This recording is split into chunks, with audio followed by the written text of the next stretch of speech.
ดยเฉพาะช่วงที่พ่อแม่นะครับเราอยู่ร่วมกันถึง1,500 1,600ก็ถือว่าเป็นการจัดงานครั้งนี้ถือว่าไม่ธรรมดานะครับที่บ้านศรีวิไลเราได้รวมตัวกันอย่างยิ่งใหญ่อีกครั้งหนึ่งนะครับสบายดีพี่น้อง สวัสดีค่ะพี่น้องจ๋ามาพบพ่อกับซ่องสาวตุกชาแนลอีกคือเก่าเด้อมามื้อนี้มาพอกันอยู่ที่โซฟาเนาะพี่น้องเนาะก็สลับไปสลับมาแน่เนาะพี่น้องระหว่างโซฟากับห้องเก็บของเนาะพี่น้องเนาะเปลี่ยนสถานที่ไปพี่น้องยันพี่น้องเบื่อเนาะพี่น้องถามว่าจะอยู่หม้องเก่าตลอดเวลาเนาะพี่น้องมามื้อนี้พี่น้องสาวตุกเองก็จะมาเว้าถึงเรื่องครอบครัวศรีวิไลเนาะพี่น้องคือทางครอบครัวศรีวิไลก็มื้อที่เพิ่นน่ะได้ไปมอบเงินมาลัยออนไลน์ของน้องธิดาลาวให้แก่โรงเรียนบ้านเกิ้งบ่อนที่ธิดาลาวของเฮาเรียนหนังสือเนาะพี่น้องเนาะพอมอบให้กันแล้วเรียบร้อยแล้วล่ะก็ทางครอบครัวศรีวิไลเพิ่นก็ได้ถามทางโรงเรียนเนาะพี่น้องว่าตอนนี้น่ะขาดเคินหยังแหน่มีอิหยังที่ทางบ้านศรีวิไลน่ะจะช่วยได้แหน่เนาะพี่น้องแล้วทางคณะอำนวยการโรงเรียนเพิ่นก็ได้บอกมาเนาะพี่น้องว่าตอนนี้น่ะขาดเก้าอี้หรือว่าตั้งเนาะพี่น้องเนาะคือทางเก้าอี้ก็คือแบบว่า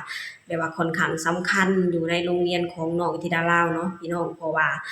ทุกๆวันน่ะคือต้องให้นักเรียนน่ะนั่งกินข้าวเนาะพี่น้องเนาะและตอนนี้ก็คือเริ่มผุพังไปตามกาลเวลาเนาะพี่น้องคือนักน้อยนักเรียนก็คือต้องใช้ทุกวันเนาะพี่น้องใช้ในการกินข้าวเนาะพี่น้องเนาะแล้วทางคณะอำนวยการโรงเรียนเพิ่นก็เลยบอกทางพ่อครูศรีวิไลมาว่าต้องการเก้าอี้น่ะเป็นจำนวน20หน่วยหรือ20หน่วยเนาะพี่น้องเนาะ แล้วทางพ่อครูศรีวิไลเพิ่นก็เลยเสนอไปว่าจะให้50หน่วยเนาะพี่น้องเนาะโอ้ยพี่น้องแค่แบบว่า50หน่วยก็เป็นจำนวนที่ค่อนข้างหลายแล้วเด้พี่น้องเพราะว่าตังค์ในแบบว่าสมัยนี้ก็บ่ได้แม่นราคาถูกๆเด้พี่น้องแต่ว่าอยู่ที่บ้านของสตุกก็ตอนนี้ก็เป็นราคาประมาณแสนปลายแล้วเนาะพี่น้องเนาะแต่อยู่ที่ประเทศไทยก็ ตัวเองก็บ่ค่อยซื้อบ่ค่อยเคยซื้อปานใดเนาะพี่น้องว่าราคาเท่าใดเนาะพี่น้องแต่ว่าบ่ต่ำกว่า50-60บาทอย่างแน่นอนเนาะพี่น้องเผลอๆนะอาจจะกว่าก็เป็นไปได้เนาะพี่น้องเนาะหรือว่าอยู่ที่ประเทศไทยมีราคาเท่าใดเนาะพี่น้องก็ช่วยเมตเนาะจะบอกสตุกได้เด้อเพราะสตุกเองก็บ่เคยซื้อเก้าอี้อยู่ที่ประเทศไทยจักเทื่อเนาะพี่น้องเคยซื้อแต่เก้าอี้น้อยๆราคาประมาณ40กว่าบาทเนาะพี่น้องเนาะถ้าหากว่าทางแม่พี่น้องฮู้ราคาที่ทางครูศรีวิไลเพิ่นซื้อราคาเท่าใดก็ช่วยเมตบอกจานสตุกได้เด้อ แล้วทางครูศรีวิไลเพิ่นบอกทางคณะอำนวยการโรงเรียนว่าเพิ่นจะเพิ่มให้50หน่วยเนาะพี่น้องเนาะแล้วทางครูศรีวิไลก็พากันกลับบ้านเนาะพี่น้องเพื่อพากันไปไลฟ์สดเนาะพี่น้องเนาะไลฟ์สดเพื่อหาเงินน่ะมาซื้อเก้าอี้ให้กับโรงเรียนเนาะพี่น้องเนาะและสิ่งที่มหัศจรรย์ก็ได้เกิดขึ้นพี่น้อง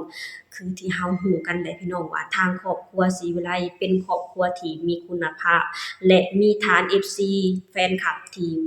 มีคุณภาพที่หนาแน่นเนาะพี่น้องแล้วก็พร้อมที่จะคอยซัปพอร์ตคอยดูแลครอบครัวศรีวิไลตลอดเวลาเนาะพี่น้องบ่ว่าทางครอบครัวศรีวิไลน่ะจะต้องการหยังทาง FC แฟนคลับน่ะจัดให้ได้ตามคำขอเนาะพี่น้องทาง FC บ้านศรีวิไลบ่เคยเฮ็ดให้ทางครอบครัวศรีวิไลผิดหวังเนาะพี่น้องเนาะและมื้อนั้นทางครอบครัวศรีวิไลพากันไปไลฟ์สดเนาะพี่น้อง แล้วทาง FC แฟนคลับพี่น้องได้พากันระดมทุนคนละ1,000 2,000คนละ300-400เนาะพี่น้องเนาะเป็นเงินจำนวนค่อนข้างหลายอยู่เด้พี่น้องจนมาซื้อตั้งหรือเต้าอี้น่ะในจำนวน180กว่าหน่วยเลยเนาะพี่น้องเนาะโอ้ยพี่น้องแบบว่า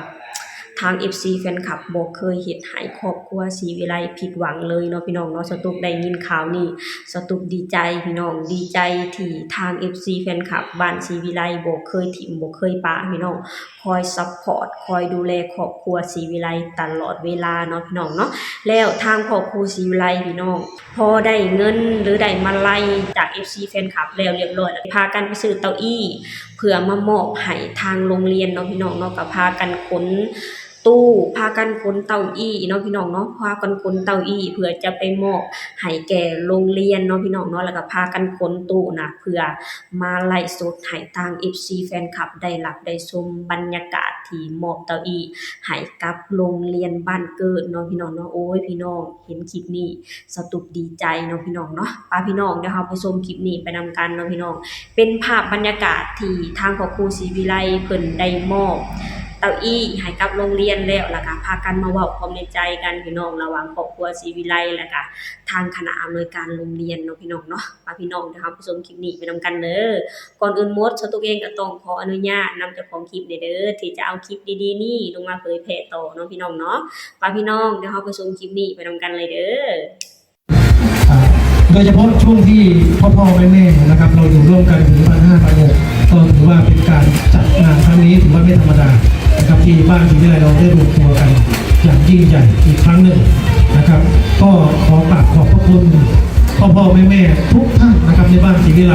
แต่ก่อนที่ผู้บ่าวครูจะกล่าวจบนะครับ ขอขอบคุณท่านผอ.และก็คณะคุณครูทั้งโรงเรียนด้วยเลยนะครับอยากจะให้ท่านผอ.กล่าวอะไรสักนิดหนึ่งครับก่อนที่จะจบไลฟ์ครับ ก็ขอขอบคุณอีกครั้งนะคะ ขอบคุณความเมตตาขอบคุณความ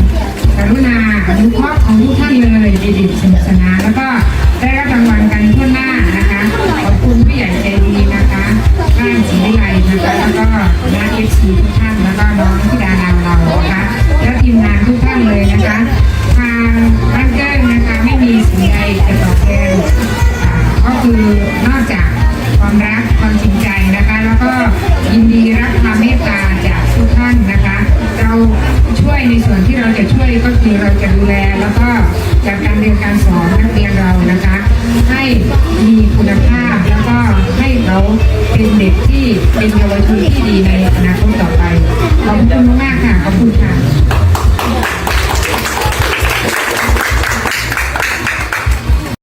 เป็นจังไดพี่น้องพอเห็นคลิปไปนำกันแล้วเนาะพี่น้องเนาะคือทางครูศรีวิไลเพิ่นก็ได้มอบเก้าอี้ให้กับโรงเรียนเรียบร้อยแล้วเนาะพี่น้องเนาะและทางครูหรือทางคณะอำนวยการโรงเรียนเพิ่นก็ออกมาขอบคุณทาง FC แฟนคลับของครอบครัวศรีวิไลเนาะพี่น้องเนาะและเพิ่นเองก็บ่มีหยังที่จะตอบแทนนอกจากที่ว่าจะดูแลนักเรียนให้ดีที่สุดและจะคอยสอนนักเรียนให้ดีที่สุดให้เป็นเยาวชนของชาติให้ดีที่สุดในอนาคตเนาะพี่น้องเนาะซึ่งสตุกกะเสือได้เลยนะพี่น้องว่าทางโรงเรียนเพิ่นจะทำได้อย่างแน่นอนเนาะพี่น้องเนาะคือที่เฮาฮู้กันล่ะพี่น้องว่าโรงเรียนอยู่ที่ประเทศไทยเป็นโรงเรียนที่มีคุณภาพเพิ่นใส่ใจดูแลการเรียนหนังสือของเด็กน้อยทุกคนเนาะพี่น้องถ้าหากว่าคนใดที่เรียนบ่ได้ถ้าหากคนใดที่ขาดโรงเรียนบ่อยเพิ่นก็จะไปหาถึงบ้านเนาะพี่น้องเนาะสตุกเห็นแค่ฮู้ข่าวว่าทางนักเรียนน่ะขาดโรงเรียนแล้วทางครูน่ะไปตามถึงบ้านสตุกก็ฮู้แล้วพี่น้องว่าการเรียนการสอนอยู่ที่ประเทศไทยน่ะมีคุณภาพส่ำใดเนาะพี่น้องเนาะคือเพิ่นบอกว่าเพิ่นจะตอบแทนโดยการที่ว่าจะสอนนักเรียนให้ดีที่สุดเนาะพี่น้องและสตุกเองก็เชื่อแบบนั้นเนาะพี่น้องเนาะว่าโรงเรียนอยู่ที่ประเทศไทยน่ะจะช่วยให้ธิดาราของเฮาน่ะเป็นเด็กที่เก่งและเป็นเด็กที่มีความสามารถเนาะพี่น้องเรียนไปนำร้องเพลงไปนำจะเป็นเด็กน้อยที่มีคุณภาพในอนาคตอย่างแน่นอนโอเคพี่น้องสำหรับคลิปนี้สตุกเองก็จะขอจบลงเท่านี้ก่อนเด้อฝากให้พี่น้องช่วยกดไลค์กดแชร์กดติดตามให้ช่องสตุก Channel เด้อสบายดีสวัสดีค่ะ